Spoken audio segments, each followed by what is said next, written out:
자, 오늘 이 수요일 날 이 시간에 바쁜데 여러분 주님 전에 오신 여러분 환영합니다. 여러분의 믿음을 보시고 하나님 오늘도 각자에게 필요한 은혜로 채워주실 줄로 믿습니다. 오늘 제목은 믿음과 사랑과 소망의 열매를 맺으라 그렇게 정해봤습니다. 오늘 이제 첫 시간이니까 골로새서가 어떤 성경인지 이제 간단한 서론을 공부해야 되겠는데 뭐 복잡하고 그런 건 하지 않고 그냥 간단하게 꼭 알아야 될 것들만 이렇게 몇 가지 좀 짚어보겠습니다. 자, 이 골로새서의 저자는 누구예요? 저자는 사도 바울이죠. 사도 바울. 물론 현대의 신약을 전공하고 바울을 연구하는 사람들 중에 저자가 바울이 아니라고 하는 사람들도 있지만 그런 소리는 들을 필요가 없습니다. 그 사람들이 주장하고 근거로 되는 것들이 이 골로새서가 바울이 썼다고 하는 그 전통적인 가르침을 부정할 만한 어떠한 근거가 되지도 못해요. 저자는 사도 바울이라고 우리가 알면 되겠고요. 수신자는 너무 쉽죠? 골로새 교회의 성도들이겠죠. 골로새 교회 성도들입니다. 자, 골로새는 에베소 옆에 있는 작은 도시였어요. 한번 지도에 어디가 골로새인지 한번 지도만 보겠습니다. 잘 보이나요? 저기 또 제 비서가 이렇게 잘 만들어줬습니다. 잘 만들어줬어요. 요새 그 지도 이런 것도 뭐 이게 뭐라 그럴까요? 그런 거 다 있어가지고 함부로 쓸 수가 없어요. 근데 제가 이제 그 성경 프로그램, 그 로고스라고 하는 성경 프로그램이 있는데 이거 얼마 주고 샀더라? 거의 한 200만 원 정도 주고 샀어요. 그래서 거기 보니까 성서 지도가 있어가지고 거기 이제 우리 집사람이 좀 잘하기 때문에 파워포인트로 옮겨서 이제 좀 우리에게 맞겠습니다. 그럼 이제 뭐 이게 소유권 문제가 없어요. 지적 소유권 문제가. 그래서 이렇게 그려봤는데 저 에베소는 왜 써놨냐? 에베소는 우리가 잘 알잖아요, 그죠? 이 땅이 지금 어느 나라 땅이에요? 터키죠, 터키. 티르키예라고도 하고 터키라고도 하는데 티르키예의 에베소. 그다음에 라오디게아도 알죠? 요한계시록에 나오니까. 거기 옆에 저 안디옥은 이 시리아에 있는 그 안디옥이 아닙니다. 터키에 있는 비시디아 안디옥이에요. 사도 바울이 그리스도인들 잡으려고 안디옥으로 가다가 예수님 만났잖아요. 그 안디옥이 아닙니다. 그 안디옥은 이쪽에 있는 안디옥이고 이거는 이제 그리스 저기 터키 지역에 있는 안디옥이에요. 그래서 그 사이에 있는 작은 도시입니다. 작은 도시. 이게 에베소서나 라오디게아는 큰 도시였는데 골로새서는 거기에 비해서 상당히 작은 도시였다. 저기 보면 알겠죠. 저렇게 저쪽에 교회가 많았었는데 지금 다 저 땅이 무슨 땅이 됐어요? 무슬림들이 사는 땅이 됐어요. 오스만 제국이 여기 들어와서 이제 이쪽을 다 지배하고 그러면서 여기가 원래 동로마 제국이고 콘스탄틴 제국 1000년 이상의 기독교 역사를 자랑하던 기독교 문명을 꽃피우던 곳이었는데 지금은 다 무슬림의 나라가 됐습니다. 그러니까 역사를 한번 공부해 보면 굉장히 큰 교훈이 돼요. 우리가 지금 한국교회가 이제까지 하나님 복을 주셨지만 언제 싹 없어져 버릴 수도 있어요. 이걸 보면 1000년의 역사가 사라져 버렸으니까. 자, 저기 골로새 지역입니다. 자, 바울이 이제 언제 썼냐면 저작 연도와 저작 장소 뭐 이런저런 많은 얘기가 있지만은 우리가 이제까지 전통적으로 우리가 알고 있던 이야기를 하겠습니다. 1차 투옥, 2번에 걸쳐서 투옥이 됐었죠. 사도 바울 로마 감옥에 2번. 첫 번째 감옥에 갇힌 거는 우리가 사도행전을 통해서 알 수가 있습니다. 그죠? 사도행전에 보면 이제 그 로마의 죄수의 신분으로 가서 가택 연금된 상태에서 있는 것을 사도행전에 나오기 때문에 알고, 두 번째 투옥된 것은 성경에 나오지 않기 때문에 우리가 이제 기독교 전승을 통해서만 알 수가 있어요. 그리고 디모데 후서에 이제 그 바울이 두 번째 투옥됐을 때 쓴 서신 이런 걸 통해서 알 수가 있습니다. 그러니까 첫 번째 투옥됐을 때, 그러니까 언제예요? 로마에 이제 죄수의 신분으로 사도행전에 보면 끌려가죠. 배를 타고 이제 갔을 때 이제 그들이 험한 감옥에다 가둬놓지 않고 사도 바울이 굉장히 그 대단한 사람으로 알아서 그냥 자기 집에서 연금된 군인들로 이제 감시는 하지만은 연금 상태, 비교적 자유로웠어요. 사도행전 읽어보면은 오가는 유대인들도 만나고 복음도 전하고 이럴 수 있는 기회가 있어서 아마 이때 이제 4권의 성경을 쓰게 되잖아요. 옥중서신이라고 하는 4권의 성경을 쓰게 됩니다. 물론 이제 로마 감옥이 아니고 에베소에 갇혔을 때 썼다고 하는 사람도 있어요. 지금 이제 그 유명한 톰 라이트가 그런 주장을 합니다. 아까 지도를 보시면 알겠지만 왜 그런 주장을 하냐면 지도를 다시 한번 에베소에서 아주 가깝잖아요. 예? 근데 성경에는 에베소 감옥에 갇혔다는 얘기는 없어요. 그런데 에베소에서 이제 한 3년 정도 바울이 사역을 했었는데 도란노 소원에서 2년 6개월 하고, 그때 이제 고린도후서 1장을 읽어보면은 고린도후서는 에베소에서 쓴 거잖아요. 그때 막 진짜 자기 죽을 뻔했다고 하는 얘기를 막 바울이 하죠, 고린도후서 1장에. 그래서 이제 톰 라이트는 그때 아마 에베소 감옥에 갇혔던 게 확실하고, 여러 가지로 볼 때 이제 옥중 서신들은 다 에베소 감옥에서 썼다 그래. 가깝잖아요 거기서. 근데 전통적인 입장은 저기는 이제 로마 감옥에 갇혔을 때 썼다고 생각. 전 로마에 갇혔을 때 썼다고 생각합니다. 에베소 감옥 같은 경우는 굉장히 험난하고 죄수들과 함께 있고 막 껌껌하고 빛도 안 들어 그러는 곳인데 거기서 어떻게 성경 내권을 쓸 수가 있었을까? 그래서 거리가 멀지만은 전통적인 입장에서는 맞다고 생각해요. 가택 연금대 상태에 있었기 때문에 글을 쓸 수도 있고 그럴 수 있었다고 생각합니다. 하여튼 뭐 골로새서 이해하는데 중요하진 않아요. 그러나 이제 그런 얘기들이 있다는 거. 왜냐면 여러분들이 또 이제 공부를 하시는 분들은 이런저런 막 책을 읽다 보면은 목사님이 그 로마 감옥에 갇혔을 때 썼다 그러는데 여기는 에베소 감옥에 갇혔을 때 썼다 그러네, 이렇게 생각할 수가 있잖아요. 그래서 미리 말씀을 드리는 거예요. 이제 수혜로 오시는 분들은 좀 수준이 있는 분들의 성경 지식에 그래서 이렇게 말씀드립니다. 자, 그 다음에 골로새 교회와 바울의 관계. 자, 골로새 교회는 바울이 개척한 교회가 아닙니다. 누가 개척한 교회일까요? 에바브라라고 하는 사람이 개척한 교회. 7절에 보면 나와. 1장 7절 한번 읽어보겠습니다. 시작.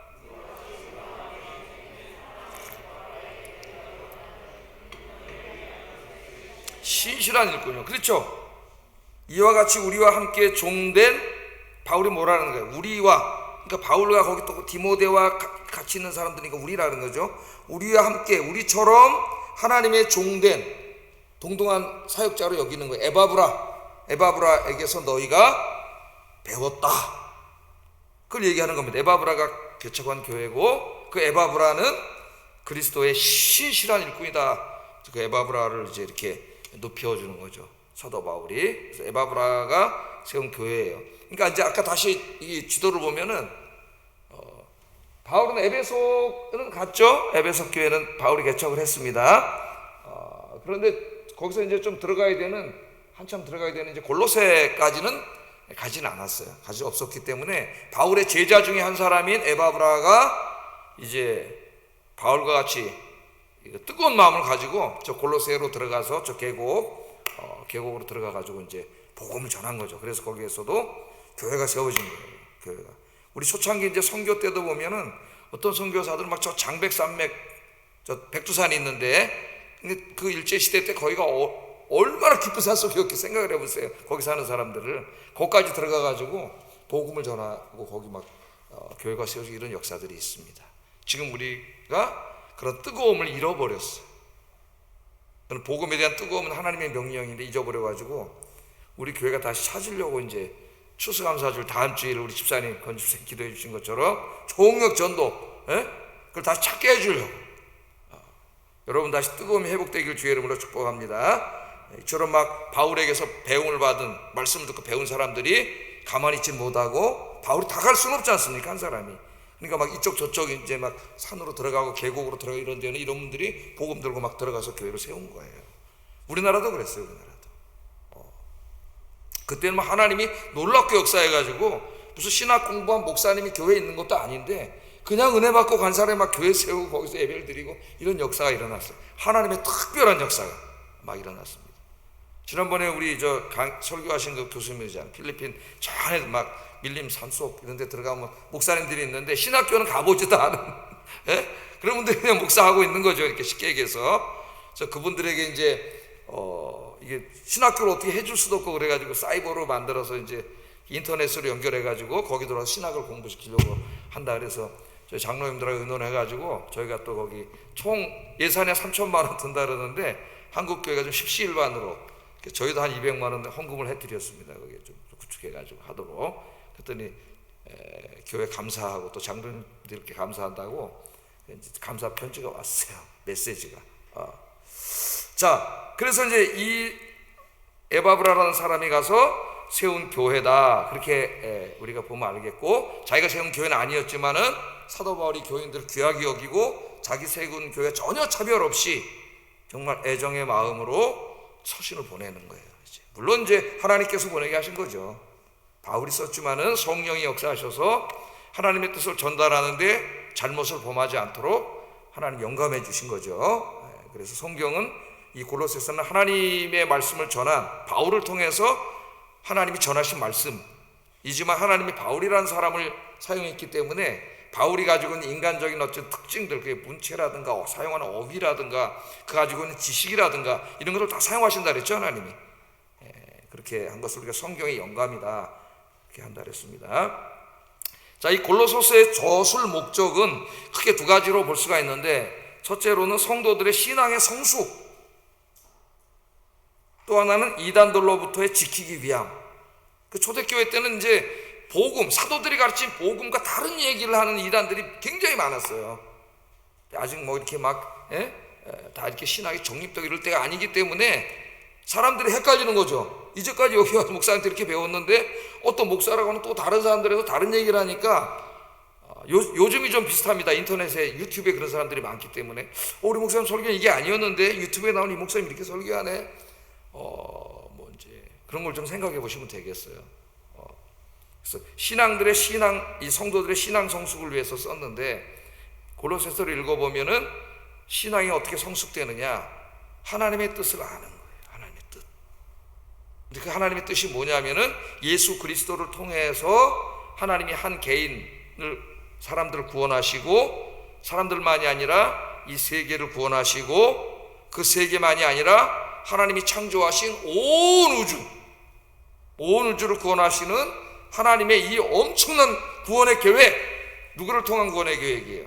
예수 그리스도를 통한 구원의 계획을 더 깊이 알아감으로써 신앙이 성숙해지는 겁니다. 그래서 골로새서를 쭉 읽어보면 이제 14절까지는 감사와 기도가 나오고, 그 다음부터 이 하나님이 온 우주를 새롭게 하시는데 사용하신 예수 그리스도가 누구인가에 대해서 상당히 자세하게 나와요.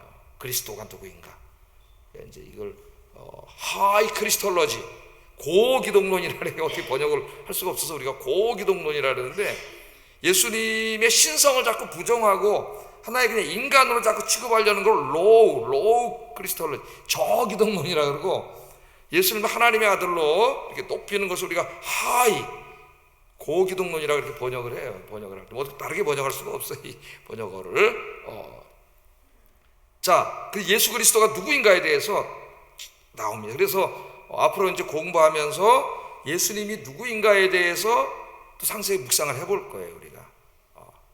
그리고 그 예수 그리스도를 통해서 온 세계를 새롭게 하시는 하나님의 계획, 그게 복음이에요, 복음.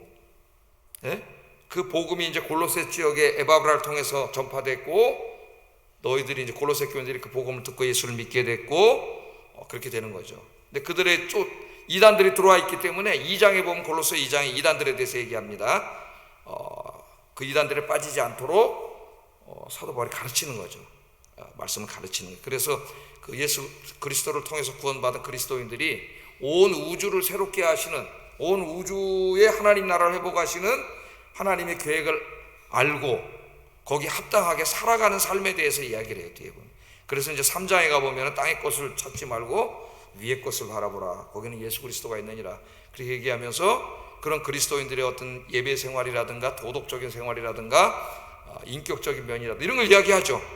쭉 이야기하고 마지막에는 그 그리스도인들의 가정, 그런 그리스도인 가정은 어떻게 되느냐, 부모님은 어떻게 해요? 부모와의 관계, 또 부모 자식과의 관계, 또 직장에 나갔을 때의 어떤 직장 상사와 직장에서의 삶, 이런 것들을 상세하게 다뤄요. 왜냐하면은 하나님의 온 우주에 완성되는 그 하나님의 나라, 우주론적이죠. 굉장히 넓어요. 폭넓고, 바울은 정말 가슴이 넓은 사람, 신학적인 이게. 그런데 그 하나님 나라가 어디서부터 이루어져야 돼요? 가정에서부터 이루어져야 돼요. 가정에서 부부끼리 싸우면은 하나님 나라가 깨져버려요. 가정이 지옥이 돼버려요. 그래서 그 하나님이 우주를 새롭게 하려는 계획이 그 사람을 통해서 이루어지지를 못해요.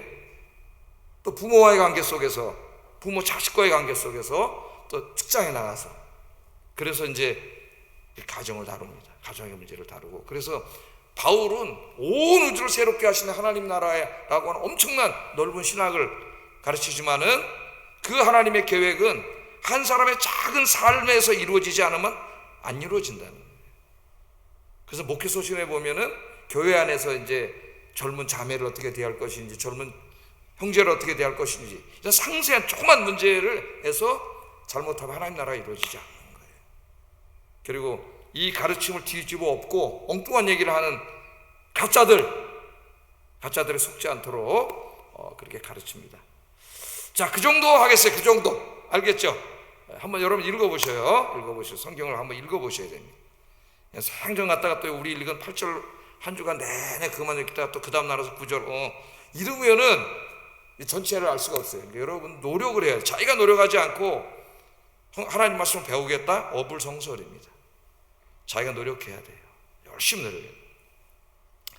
자, 그래서 이런 관점에서 하나님 말씀을 강해 나가도록 그렇게 하겠습니다.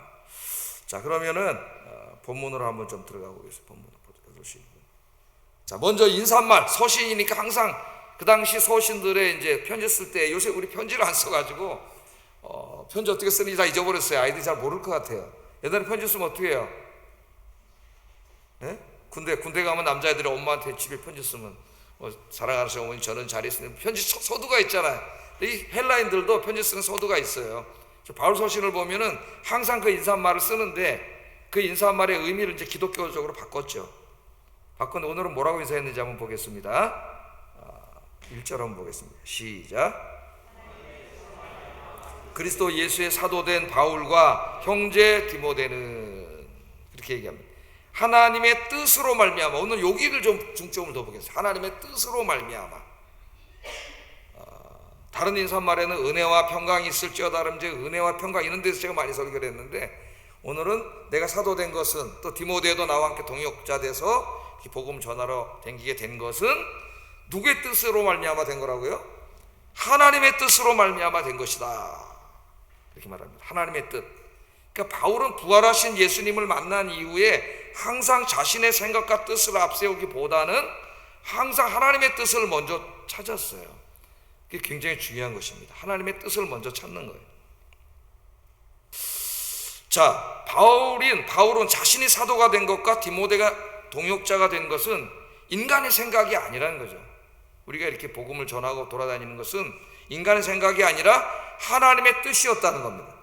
우리는 바울의 자서전을 통해서 알 수 있죠. 사도행전에 보면은 너를 내가 이방인에게 복음 전하는 사도로 세웠다고 하나님이 세워주셨잖아요.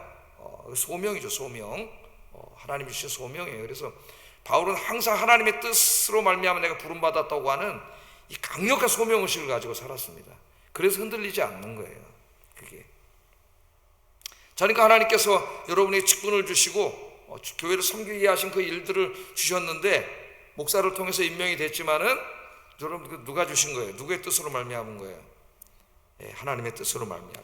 그러니까 그렇게 생각을 하셔야 돼요. 이 일을 나에게 맡기신 분이 누구세요? 하나님이라고 생각을 해야 돼요. 하나님이 맡기셨는데 어떻게 내가 이걸 소홀히 할 수가 있겠습니까, 여러분? 자, 우리 인생에 있어서도 중요한 결정을 할 때 항상 우리는 내 이익이라든가 또 내 행복이라든가 이런 걸 앞세우면 안 됩니다. 그럼 실수해요. 그럼 마귀가 비슷한 걸 탁 갖다 놓으면 속아요. 그걸 추구하기 전에 먼저 항상 하나님의 뜻에 합당한 것인가, 이걸 추구하는 게 굉장히 습관화되어 있어야 되죠. 예? 습관화되어 있어야 됩니다. 마귀가 우리를 쓰러뜨릴 때 갖고 오는 건 다 달콤해. 우리 건강을 해치는 모든 음식은 다 어때요?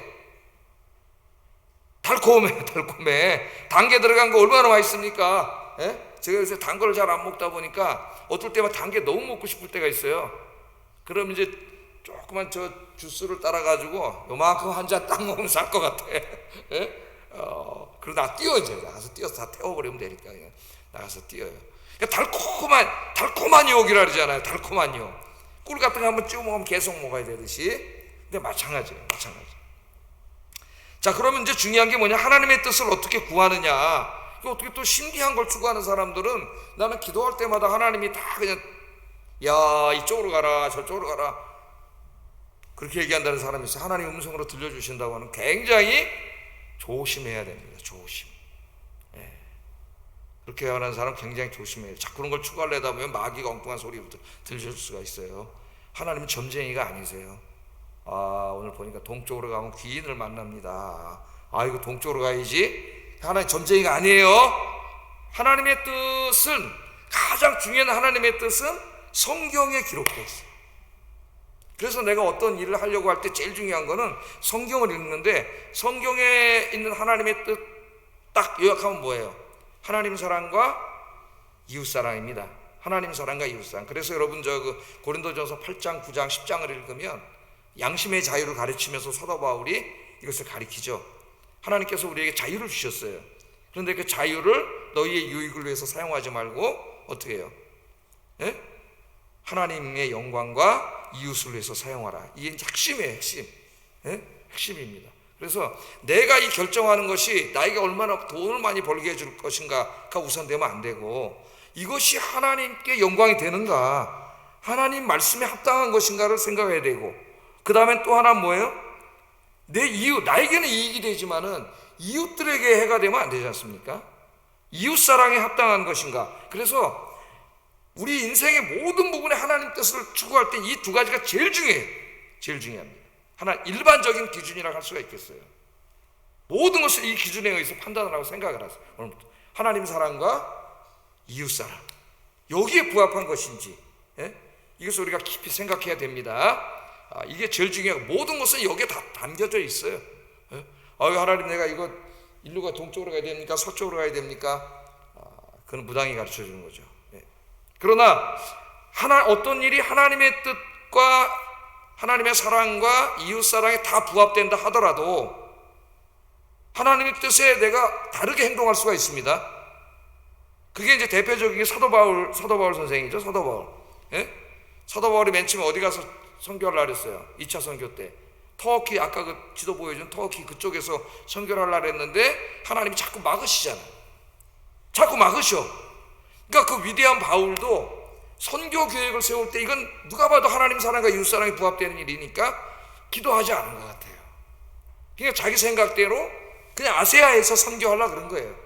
근데 하나님 자꾸 막으셔. 자꾸 막으시는데 깨닫지를 못하니까 나중에 꿈에 하나님이 마케도니아 사람, 그리스 사람 환상을 보여주셔가지고 이리로 와서 우리를 도와달라 하는 걸 보여주셔서 그때 바울이 깨닫잖아요. 하나님의 뜻이 아세아가 아니라 유럽이구나. 배를 타고 유럽으로 건너감으로써 유럽이 복음화 된 거예요. 기독교화 되고. 그러니까 우리가 하나님 사랑, 제일 중요한 일반적인 우리가 이 하나님 뜻을 찾을 때는 하나님 사랑과 이웃 사랑이 부합되는 것인가, 여기 제일 중요합니다. 이것이. 그러나 거기에 다 부합된다 하더라도 하나님의 특별한 뜻이 있을 때가 있어요. 정해놓은 뜻이. 그런데 내가 그것을 묻지 않으면 내가 생각하는 것으로 갈 수가 있어요. 제 목회도 그렇고 다 마찬가지죠. 자, 그럴 때 우리가 하나님 앞에 기도하면은 하나님이 여러 가지 환경과 사람들이나 모든 걸 통해서 하나님이 기뻐하시는 길을 가게 하십니다. 가게 하시고, 정 안 되면 바울을 통해서 꿈에도 보여주듯이 하나님이 어떤 길을 통해서도 바른 길을 가게. 중요한 건 뭐냐면은 내가 하나님의 뜻을 추구하는 나의 자세가 중요한 거죠. 자세가. 그런 자세로 기도를 한다면 하나님이 기뻐하시는 길로 인도해 주신다. 할렐루야. 하나님 점쟁이처럼 생각하면 안 되겠어요. 바울이 하나님의 뜻으로 말미암아 내가 됐다. 하나님의 뜻으로 말미암아. 그래서 우리 목사가 되고 이런 게 인간의 뜻으로 되는 게 아니에요. 내가 하고 싶다고 되는 것도 아닙니다. 저는 목사가 될 생각이 곰만큼도 없었어요. 고등학교 때 담임 목사님이 집에 오셔가지고 창모는 말도 잘하고 논리적이고 그러니까 목사가 됐으면 좋겠다 그래갖고 그런 말씀은 하지도 말아주세요. 하지도 말아주세요. 그런 적이 있습니다. 진짜 그런 생각이 없었기 때문에. 그랬더니 간 다음에 내 동생이 지금 쌍둥이 엄마인데 8살 어린 동생이 있어요. 여동생이. 그 꼬마가 그때 나는 고등학생이 걔는 초등학생인데 요나는 뭐 가래서 갔나 이러더라고요. 그래서 우리가 가끔 그 얘기를 하면서 웃습니다. 형제끼리 만나면은 요나는 뭐 가래서 갔나 가고 싶어서 갔나 그러더라고요. 근데 오늘 하나님 어떻게 해서든지 부르셔가지고 하여튼 어떻게 사용하시든지 하나님이 사용을 하셔요. 그래서 늘 여러분 인생에 바울처럼 하나님의 뜻을 구하시기를 주의 이름으로 축복합니다. 자, 그 인사말은 그 정도로 우리가 공부를 하고, 오늘 이제 핵심이 뭐냐면은 오늘 읽은 본문은 골로새 교인들을 생각하면서 사도 바울이 감사한 내용이에요. 감사한 내용. 이제 다음 주에 살펴볼 9절부터 14절까지는 골로새 교인들을 향한 기도입니다. 기도한 내용. 그래서 원래는 3절부터 14절까지 다 읽어야 되는데 그거 다 할 수가 없죠. 너무 길어서. 그래서 오늘은 감사. 골로새 교인들을 생각할 때마다 바울이 감사해. 3절 한번 여러분 성경책 보고 3절 한번 읽어보겠습니다. 시작.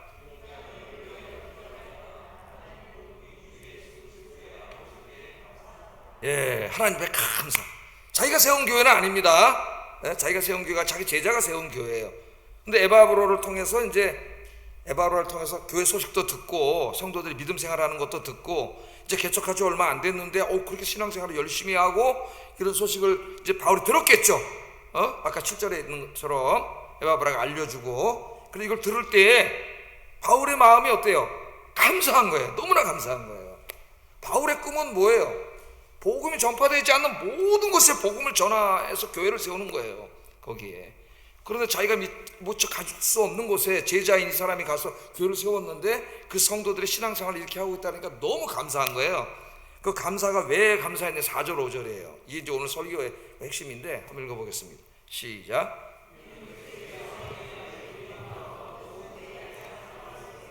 너희를 위하여 하늘에 쌓아둔 소망으로 말미암음이니 곧 너희가 전에 복음의 진리의 말씀을 들은 것이라. 여기 보면 세 가지 때문에 감사를 하는데, 골로새 교인들의 믿음이죠. 첫째는. 두 번째는 성도끼리 나누는 사랑. 그 다음에는 하나님의 나라를 향한 소망. 이 세 가지. 그러니까 우리가 예수님을 믿게 되면 이 삼총사가 따라오게 되는 거죠. 믿음, 사랑, 소망. 이게 기독교인의 특징입니다. 특징. 예수님 만나기 전에 믿음이라는 게 없죠. 믿음. 그 다음에 사랑이 없고 전부 자기밖에 이기적이죠. 소망은 이 땅에 소망 두고 살지 하나님 나라에 소망 두지 않죠. 이 세 가지가 바뀌는 거예요. 그래서 바울 서신을 보면 믿음, 소망, 사랑은 세 쌍둥이로 항상 나와요. 세 쌍둥이. 믿음, 소망, 사랑. 이 세 가지는 항상 있을 것인데 그 중에 제일은 사랑이라. 고린도전서 13절 하도 싸우니까, 교인들끼리 하도 싸우니까 그 중에 제일은 사랑이라 그렇게 얘기를 하지 않습니까? 자, 이 세 가지. 이 세 가지가 있어요, 이 교회는. 그래서 너무나 감사하다. 목회자의 감사가 어디서 나올 것 같아요, 여러분? 오늘 수예배 드리는데 지금 많은 성도님들이 와서 예배를 드리면은 너무 감사한 거죠. 성도들이 신앙생활을 열심히 하고 봉사하고 하나님 뜻대로 살면은 그게 제일 감사한 거예요. 근데 여기 세 가지입니다. 자, 여기 믿음이란 뭐예요? 예수 안에 있는 너희의 믿음 그랬습니다. 예수 안에 있는 너희의 믿음. 그러니까 예수님이 하나님의 아들 메시아요 구원자라는 것을 믿는 믿음이죠. 그런 믿음을 가지고 있다는 거예요. 그리고 그 믿음에 합당한 삶을 살려고 힘쓰는 거예요, 이 사람들이. 거기에 대해서 감사를 하고 있습니다. 자, 이 골로새 교인들은 에바브라를 통해서 예수님에 대해서 들었어요. 그 예수님에 대한 복음의 이야기를 듣고 그들이 깨닫게 됐습니다. 예수님이라고 하는 분은 그냥 로마의 정치인으로 죽은 사람이 아니고 우리의 죄를 속량하시기 위해서 죽으신 그분이 하나님이시구나, 하나님의 아들이구나. 이제 좀 있으면 자세히 나옵니다. 그리스도가 어떤 분인지 설명을 해요, 바울이 이 사람들에게. 아주 신앙의 성숙을 위해서 예수님에 대해서 자세히 설명을 해요. 자, 그것을 이제 알게 된 거죠, 이 사람들이. 그리고 그걸 깨달은 다음에는 그 예수님께 찬양과 경배를 드리고 예배를 드려요. 그래서 이제 골로새서 좀 읽다 보면은 그 시와 찬미와 신령한 노래들로 예배하라고 예배를 더 깊이 가르쳐요. 사도 바울이 그런 내용이 나옵니다. 힘썼죠. 자, 그래 보니까 믿음 생활을 너무 열심히 해. 믿음이 있어요, 믿음이. 예수 그리스도를 하나님의 아들 구세주로 믿는 믿음이 확고하고 그 믿음 속에서 믿음을 지키면서 살면서 하나님께 찬양과 경배를 돌리니까 이걸 듣고 감사한 거죠. 믿음 생활 시작한 지 얼마 안 됐는데 너무나 감사한 거죠. 예? 지난주도 토요일 날 제가 우리 전도하러 나왔는데 우리 믿음 생활 얼마 시작하지 안 된 젊은 우리 남자 성도님이 계신데 전도하러 나왔어. 나 깜짝 놀랐어요. 토요일 깜짝 놀라가지고 너무 기뻤어요. 마음이 설레고 야 이게 너무 감사하더라고. 예? 지금 그런 마음이었을 거예요. 사도 바울이 자기 제자를 통해서 개척된 교회 성도들이 제자를 통해서 배웠는데 이렇게 믿음이 훌륭한 걸 보고 감사를 하고 있습니다. 자, 이 믿음이 더욱 우리가 성숙해져야 되는데 이 믿음이 흔들릴 수도 있어요. 사탄은 이제 이 믿음을 흔들죠. 믿음에 여러 가지 시험을 해서 믿음을 흔듭니다. 때로는 환난과 핍박으로, 때로는 세상의 풍요와 화려함으로, 때로는 이단들의 거짓으로 미혹함으로써 이게 요한계시록 13장에 나오는 사탄이 성도들을 쓰러뜨릴 때 사용하는 세 가지 무기예요. 지금도 마찬가지잖아요. 그대로. 자, 그래서 이 믿음을 지키기 위해서는 이제 우리가 어떻게 해야 됩니까, 여러분? 시험에 들지 않도록, 마귀의 시험에 들지 않도록 예수님 기도하라 했잖아요. 기도. 마태복음 26장 40절 41절 읽어보겠습니다. 시작. 너희가 나와 함께 한 시간도 이렇게 깨어 있을 수 없더냐? 시험에 들지 않게 깨어 기도하라. 마음에는 원이로되 육신이 약하도다 하시고. 좀 기도 좀, 예수님이 골고다 사건을, 십자가 사건을 앞두고 같이 좀 기도하자 그러는데 피곤을 핑계대고 이제 잠을 자고 기도를 하지 않았죠. 그때 예수님이 하신 말씀이 이 말씀이죠. 한 시간도 깨어서 기도할 수 없냐? 시험에 들지 않게 깨어 기도하라. 마음엔 원이로되 육신이 약하다. 그러니까 기도하지 않으면 시험에 든다는 거예요. 시험은 뭐예요? 마귀의 올무에 잡힌다는 거예요. 기도하지 않으면은. 그래서 이 마귀에게 올무에 잡혀가지고 믿음을 잃어버리지 않으려면은 기도해야 된다는 겁니다. 기도. 늘 믿음을 위해서 기도해야 돼요. 그래서 주기도문 가르쳐 주실 때에도 주기도문은 아침 기도죠. 아침에 세상에 나가기 전에 주기도문으로 기도를 하고 나가야 돼요. 그때 마태복음 6장 13절에 우리를 시험에 들게 하지 마시옵고 악에서 구하옵소서. 자, 이걸 아침 기도인데 매일 해야 됩니다. 그러니까 여러분 매일 하루를 시작하기 전에 세상에 나갈 때 누가 여러분 쓰러뜨리려고 해요? 마귀가 우리의 믿음을 흔들으려고 하기 때문에 예수님이 매일 아침 하루를 시작하러 밖으로 나가기 전에 이 기도를 하라 그랬어요. 그래서 새벽 기도 때 뭔 기도를 해요? 주기도문으로 끝나지 식도 안 하잖아요. 예수님이 가르친 대로 주기도문 하라 그랬으니 아침에. 그러니까 주기도문은 무슨 주문 외우듯이 외우면 안 돼요. 말씀을 하나하나 묵상하면서 우리를 시험에 들게 하지 마시옵고 다만 악에서 구하시옵소서. 하나님 오늘도 나가면 마귀가 득실득실거리는 세상에 나가는데 환난과 핍박으로 유혹으로 미혹으로 덤벼든다 할지라도 믿음으로 승리하게 하여 주시옵소서. 그렇게 기도하고 나가면 백전백승할 줄 믿습니다. 백전백승. 우리 힘으로는 못 이겨요. 자, 히브리서 11장에 보면은 믿음의 사람들이 쫙 나오죠. 저 아벨부터 시작해서 구약의 믿음의 사람들 다 소개를 합니다. 다 소개를 한 다음에 제일 마지막에 히브리서 11장 38절에 보면 이런 말씀이 있어요. 한번 읽어보겠습니다. 시작. 이런 사람은 세상이 감당하지 못하느니라. 아멘. 세상이 감당하지 못하는 믿음. 이게 하나님 우리에게 원하시는 믿음이에요. 세상이 아무리 흔들려고 그래도 그 세상이 감당할 수 없는 그런 믿음의 사람이 되시길 주의 이름으로 축복합니다. 그래서 바울은 마지막 순교를 앞두고 그 유명한 디모데후서 6장 7절 8절 이렇게 말했습니다. 시작. 전제와 같이 내가 벌써 부어지고 나의 떠날 시각이 가까웠도다. 나는 선한 싸움을 싸우고 나의 달려갈 길을 마치고 믿음을 지켰다. 믿음을 지켰다. 얼마나 많은 고난과 환난이 있었습니까? 바울을 쓰러뜨리려고 하는. 그러나 끝까지 믿음을 지켰어요. 이게 중요합니다. 주님 앞에 갈 때까지 믿음이 흔들리지 말고 끝까지 지켜야 돼요. 지금은 오래 살아요. 사람들이. 옛날에 한 70이면 다 돌아가셨는데 이제 90 넘어도 안 돌아가셔요. 오래 사니까 믿음을 지키고 싸워야 될 기간이 더 길어졌어요. 여러분, 제가 어제 우연히 이렇게 하다 인터넷을 보다 보니까 어떤 신부님이 강의하는 게 있더라고요. 신부님 어떻게 강의하나 이렇게 들어봤더니 나는 또 성모님께서 이럴 줄 알았더니 그게 아니고 이분은 완전히 우리 저 부흥회 하시는 목사님처럼 오더라고.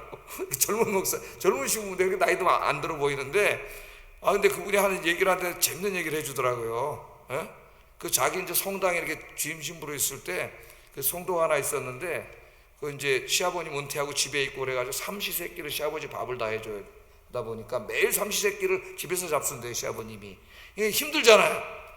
남편이 그래도 힘든데 시아버지가 해주려니까 너무 힘들어가지고 어느 날 이제 상담을 하는데 그 얘기를 듣고 자기가 이제 그 시아버지 되시는 분도 성당에 나오시기 때문에 만나서 한번 얘기를 해봤대요. 아, 이거 아버님 왜 그 저 하루에 3끼를 다 집에서 드세요? 점심은 좀 나가서 드세요. 아, 노인정에 가서 드시지. 그래야 매누님도 좀 낮에라도 시간이 좀 날 거 아닙니까? 그랬더니 노인분이 뭐라 하시냐면 얼굴을 정색을 하더니 노인정에는 안 갑니다. 노인정 73살 되셨대. 73살 노인정에는 안 갑니다. 아, 노인정에 왜 안 가세요? 그랬더니 노인정에 가면은 형들이 심부름 시켜요. 그랬더니 형들이 심부름 시켜요. 그래서 너무 오래 사셔가지고 75세 이하는 노인정에 가면은 젊은 사람이에요. 그러니까 형님들이 80대 형님들이 심부름 시킨대. 뭐 라면 끓여라 뭐 해라. 그 또 자기 집에 갔더니 아버님이 그때 자기 아버님 73세였대요. 그래서 자기 아버님 혹시 노인정 가시니 물어봤더니 안 가신다 그러더래요. 아버님도 왜 안 가시냐 그랬더니 똑같이 그러더래요. 노인정 가면 형들이 청소시킨다 그러더래요. 그래서 안 가는. 그게 오래 사시는 거죠. 오래. 진짜 믿음의 싸움을 싸워야 할 시간이 더 길어졌습니다. 근데 노년이 되면 이제 막 노인 우울증도 오고 인생에 대한 외로움도 오고 이게 매일매일 기도하고 그러지 않으면 좀 힘들어져요. 여러분 100살에 가시고 싶으세요? 100살에 가시고 싶으면 저는 40년을 더 믿음의 싸움을 싸워야 되고 하여튼 이 믿음의 싸움에서 승리하시기를 주의 이름으로 축복합니다. 시간이 벌써 이렇게 됐나? 두 번째, 성도에 대한 사랑. 그러니까 이제 두 번째 뭐냐면은 이 하나님의 나라를 예수님을 통해서 이제 온 우주를 하나님의 나라로 만드는 거 아니에요? 교회는 이제 하나님 나라의 모형이에요. 그러려면 교회에 하나님 나라가 이루어져야 돼. 하나님 나라가 이루어지는데 제일 중요한 게 뭐예요? 교인끼리 잘 지내는 거예요. 교인끼리 사랑하는 거죠. 하나님 나라는 사랑하는 나라지 거기 싸움이 없어요. 거기 미움과 다툼이 없어요. 미움과 다툼 하는 사람은 하나님 나라에 못 들어가요. 그 하나님 나라를 세상에 보여주는 게 교회가 돼야 되는데 교인끼리 맨날 싸우고 으르렁거리고 그럼 어떻게 되겠어요? 하나님 나라가 없다고 광고하는 거예요, 교회가. 그런데 이 교회는 어때요? 성도끼리 사랑한다는 거예요. 사랑해. 그러니까 감사한 거예요. 믿음도 좋은데 성도끼리도 또 이렇게 서로 사랑하고 살아요. 여러분 성도끼리 사랑하면 교회 오는 게 얼마나 행복할까? 세상에서 막 그러다가도 교회 오면 우리 가족들 있잖아요. 성도 가족들이 세상에서 좀 소외되고 그래도 교회 오면 행복하고 그래야 되는데 교회 오니까 더 힘들고 어렵고 이렇게 또 쫙 째려보는 분도 있고 그러면 어떻게 해야겠어요 이게? 교회는 어떤 교회가 돼야 돼요? 서로 사랑하는 교회가 돼야 되겠죠. 그래서 고린도전서 13장 2절 3절 한번 읽어보겠습니다. 시작. 사랑이 없으면 소리나는 구리와 울리는 꽹과리가 되고 내가 예언하는 능력이 있어 모든 비밀과 모든 지식을 알고 또 산을 옮길 만한 모든 믿음이 있을지라도 사랑이 없으면 내가 아무것도 아니요 내가 내게 있는 모든 것으로 구제하고 또 몸을 불사르게 내줄지라도 사랑이 없으면 내게 아무 유익이 없느니라. 사랑이 없으면 모든 소리가 꽹과리 구리소리밖에 안 된다는 거예요. 그래서 오늘부터 여러분 많이 기도하셔서 지금도 잘하고 계시지만은 더욱더 사랑하시기를 바랍니다. 이제 얼마나 더 산다고 이제 사랑하며 살아도 인생이 짧아요. 뭘 미워하고 뒤에 가서 험담하고 또 뭐 왜 이러고 사는. 여러분 남을 미워해 보세요. 그러면 행복해 안 행복해요 여러분이? 그날부터 여러분 마음이 지옥이 돼요. 지옥이. 잘 때도 막 그 사람 계속 생각나고 막 지옥이 돼. 근데 용서하고 사랑해 보세요. 얼마나 행복한지 몰라요. 언제가 제일 행복해요 여러분? 사랑할 때가 제일 행복해요. 사랑하면은 예뻐져요. 그 가수가 진리를 말해요. 사랑을 하면은 예뻐져요. 정말 예뻐지고 잘생겨져요. 요한일서 4장 7절 10절 성경 말씀 읽어야지. 우리 한번 읽어보겠습니다. 시작. 사랑은 하나님께 속한 것이니 사랑하는 자마다 하나님께로부터 나서 하나님을 알고 사랑하지 아니하는 자는 하나님을 알지 못하나니 이는 하나님은 사랑이심이라. 하나님의 사랑이 우리에게 이렇게 나타난 바 되었으니 하나님이 자기의 독생자를 세상에 보내심은 그로 말미암아 우리를 살리려 하심이라. 사랑은 여기 있으니 우리가 하나님을 사랑한 것이 아니요 하나님이 우리를 사랑하사 우리 죄를 속하기 위하여 화목제물로 그 아들을 보내셨습니다. 사랑하는 자들아 하나님이 이같이 우리를 사랑하셨은즉 우리도 서로 사랑하는 것이 마땅하도다. 하나님이 우리를 이같이 사랑하셨으니, 이같이가 어떻게? 외아들을 주신 만큼이죠. 그보다 큰 사랑이 어디 있어요? 하나님이 우리를 이같이 사랑하셨은즉 우리도 서로 사랑하는 것이 마땅하다. 그래서 오늘 여러분 마음속에 미워하는 사람 다 정리하시기 바랍니다. 미워하는 순간 여러분 인생은 지옥이에요. 거기는 사탄의 놀이터가 돼요. 여러분의 마음이. 사랑하고 용서하는 순간 여러분의 마음 성령님이 역사하시는 마음이 된다. 자, 마지막 세 번째, 이 교회가 믿음도 좋고 성도들이 서로 사랑하면서 사는데 보니까 세상에 빠져서 살지 않고 하나님 나라만 또 바라보고 사네. 믿음, 소망, 사랑이 다 이루어지는 교회예요. 예? 여러분 어디다 소망 두고 사세요? 하나님 나라에 소망 두고 사셔야지. 여러분 세상에 소망 두지 마시고 하나님 나라에 소망 두고 사시기를 주의 이름으로 축복합니다. 그래 또 어떤 교회는 세상에 소망 두고 사는 교회 와서 또 이분들 세상에서 하던 버릇이 자꾸 또 계를 하는 데도 있다래. 계를. 예? 목사님 몰래 목사님 만나고 혼나니까 하지도 못하고 그러다가, 예? 제가 아는 어떤 교회는 그러다가 한 분이 10억을 말아먹고 8억인가 가셨어요. 그게 굉장히 오래 다닌 분인데, 굉장히 누가 다 좋아하고 신뢰하던 분인데 오랫동안 신뢰를 쌓다가 개해가지고, 그렇게 목사님이 하지 말라 그러는데 뒤에서 몰래 하다가, 예? 쌤통이다. 쌤통이다. 잘 됐다. 한번 다 잃어버려야지 다시 그런 짓을 하네. 세상의 소망, 교회는 그렇게 하면 안 돼. 예? 교회는 하나님 나라 소망 두고 사는 것이죠. 여러분 사도 바울을 생각해 보세요. 그 수많은 고통과 매를 맞고 죽을 고비를 넘기고 그러면서 어떻게 끝까지 주님을 섬기고 그 사명을 감당했을까요? 하나님 나라의 소망도 없기 때문입니다. 여러분 이 땅에 소망 두고 살았던 매 한 대만 맞아도 당장 다 때려쳤을 거예요. 예?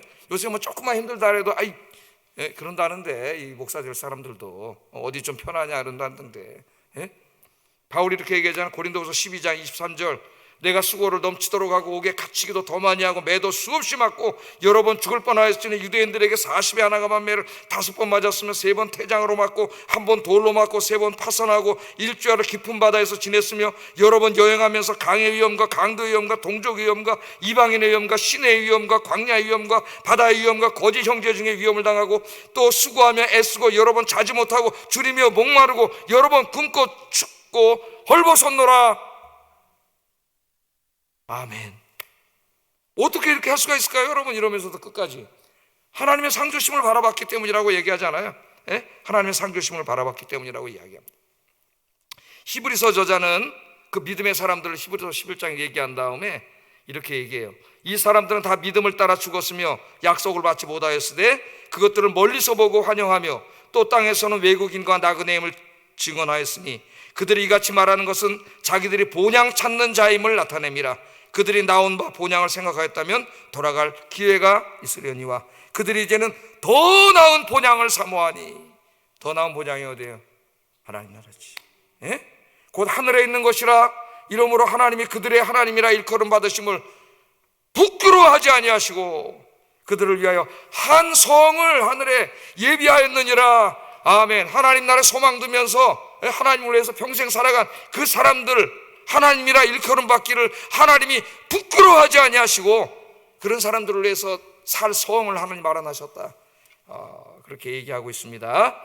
여러분 이 땅에 소망 두지 말고 하나님 나라에 소망 두고 주의 일 열심히 하시는 여러분 되길 주의 이름으로 축복합니다. 마지막으로 6절 한번 읽어보겠습니다. 시작.